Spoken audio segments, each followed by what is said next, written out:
আসসালামু আলাইকুম। স্বাগত জানাচ্ছি আজকের বুক সামারিতে। অনেকদিন পর ভিডিওতে আপনাদের সামনে উপস্থিত হয়েছি। আমি চেষ্টা করি সবগুলো বইয়ের সামারি ভিডিওতে এসে বলার বা করার, কিন্তু সবসময় পেরে উঠি না। কিন্তু আমার কাছে ধারাবাহিকতাটা রক্ষা করা অনেক জরুরি। এটা আমার জন্য একটা চ্যালেঞ্জও। তাই ভিডিওতে না পারলেও এট লিস্ট অডিও দিয়েও আমি বইগুলো করার চেষ্টা করছি। আশা করছি আপনারা নিয়মিত শুনবেন এবং ভবিষ্যতেও সামনে থাকবেন ইনশাআল্লাহ। আজকের বই আহ, খুব চমৎকার একটা বই, speak like a CEO. Speak like a CEO অর্থাৎ সিইও কারা, যারা হচ্ছে একেবারে টপ লেভেল এক্সিকিউটিভ, রাইট, কার্যনির্বাহী, খুব পাওয়ার থাকে। তারা সত্যিকার অর্থে কিভাবে কথা বলে, তাদের কথার ভিতরে কোন ফ্লেভারটা থাকে বা কোন স্টাইলে তারা নিজেকে প্রেজেন্ট করে, সরি, এটা নিয়েই আজকের বই স্পিক লাইক এ সিইও। শুরু করছি তাহলে। আপনি কি কখনো ভেবেছেন কেন কিছু মানুষের কথা শুনলে মনে হয় ইনি আসল নেতা? তারা কি জন্মগতভাবেই এমন, নাকি তারা বিশেষ কোনো ট্রিক্স ব্যবহার করেন? জেমস হিউম বলেছেন, প্রতিবার যখন আপনি কথা বলেন আপনি লিডারশিপের জন্য অডিশন দিচ্ছেন। চমৎকার কথা। প্রত্যেকবার আপনি কথা বলছেন তার মানে প্রত্যেকবারই লিডারশিপের জন্য আপনি অডিশন দিচ্ছেন। আসলেই চমৎকার কথা, আসলেই। এবং এই যে প্রত্যেকবার কথা বলা, এটা যে কোনো ধরনের কথা বলা হতে পারে। এই যে আমি কথা বলছি, এটাও আমার লিডারশিপের জন্য একটা ট্রেনিং, একটা অডিশন। ওয়াও! একজন সিইও বা বড় লিডার যখন কথা বলেন তখন তাদের কথায় থাকে আত্মবিশ্বাস, স্পষ্টতা এবং অথেন্টিসিটি। অথেন্টিসিটি মানে হচ্ছে অথেন্টিক, আমরা বলি না, নির্ভেজাল, খাঁটি। সো অথেন্টিসিটি থাকে তাদের মধ্যে, একটা নিখাদ, নির্ভেজাল একটা ভাব থাকে, একটা সততা থাকে। ওকে, আজকের বই স্পিক লাইক এ সিইও আমাদের শেখাবে কিভাবে স্ক্রিপ্ট মুখস্থ না করে নিজের আসল বা অথেন্টিক ভয়েসে কথা বলতে হয় এবং মানুষের বিশ্বাস অর্জন করতে হয়। বই স্পিক লাইক এ সিইও। বইটি লিখেছেন সুজান বেটস। সুজান বেটস একজন এক্সিকিউটিভ কোচ এবং কমিউনিকেশন এক্সপার্ট। তিনি ফরচুন 500 কোম্পানির সিইওদের শেখান কিভাবে তাদের মেসেজ বা বার্তা দিয়ে মানুষকে অনুপ্রাণিত করতে হয়। প্রথম অধ্যায়, অথেন্টিসিটি এবং সরলতা। লিডারের মতো কথা বলার প্রথম শর্ত হলো বি অথেন্টিক বা আসল হওয়া।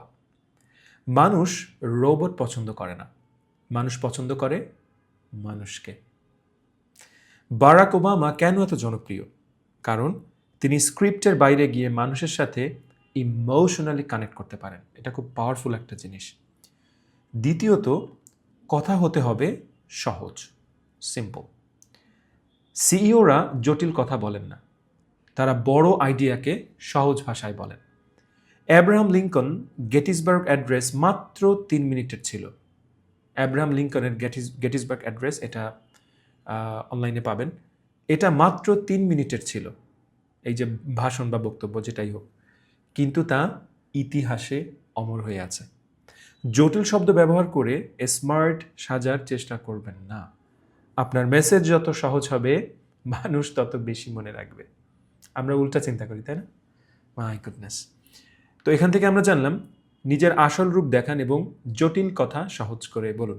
যদিও মেবি রবীন্দ্রনাথ ঠাকুর বলেছিলেন, সহজ কথা যায় না বলা সহজে, তাই না? তো সেখানে জটিল কথা হয়তো বা কঠিন হতে পারে, তবে মূল ব্যাপার হলো চেষ্টা থাকতে হবে। ওকে, দ্বিতীয় অধ্যায়, গল্পের শক্তি। Start with a story.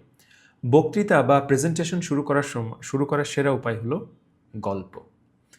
তথ্য বা ডেটা মানুষকে ঘুম পাড়িয়ে দেয়, কিন্তু গল্প মানুষকে জাগিয়ে রাখে। ওয়াও!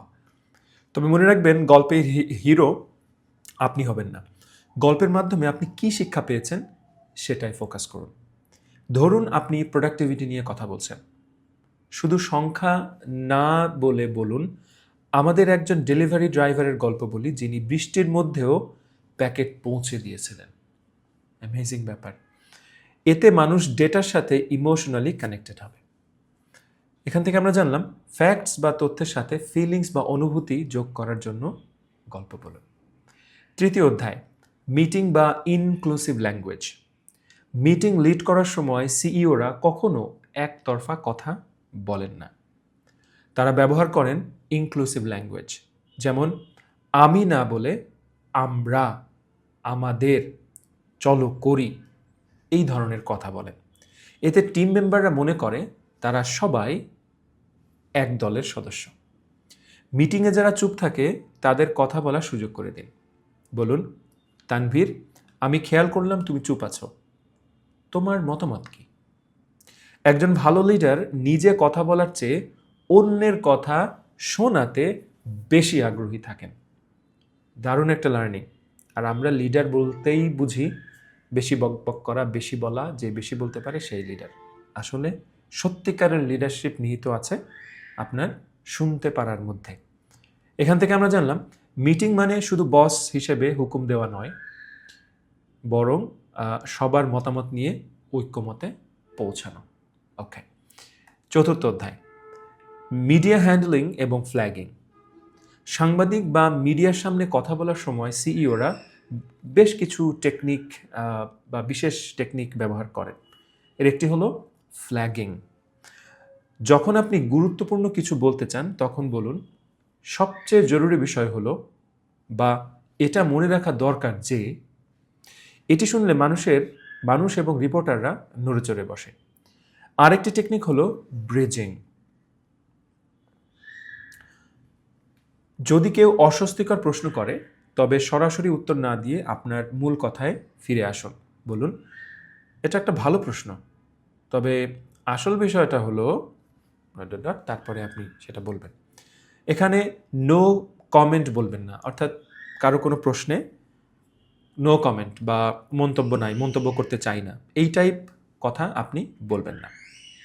ওকে, সরি, এতে মনে হয় আপনি কিছু লুকাচ্ছেন। তো এখান থেকে আমরা জানলাম প্রশ্নের উত্তর দেওয়ার সময় নিয়ন্ত্রণ নিজের হাতে রাখুন এবং আপনার মূল মেসেজটি বারবার হাইলাইট করুন। পঞ্চম অধ্যায়, সত্যবাদী এবং আশাবাদী, এ স্ট্রেট শুটার অ্যান্ড অপটিমিস্ট। খারাপ সংবাদ দেওয়ার সময় সিইওরা কখনো মিথ্যা বলেন না বা সুগার কোটিং করেন না। সুগার কোটিং হলো কোনো একটা তিক্ত বা তেতো বা অপছন্দের কিছুকে একটু রংচং লাগিয়ে একটু মিষ্টি মধুর করে উপস্থাপন করা, এটাকে বলা হয় সুগার কোটিং। তারা হন স্ট্রেট শুটার, বা সমস্যাটা সরাসরি স্বীকার করুন।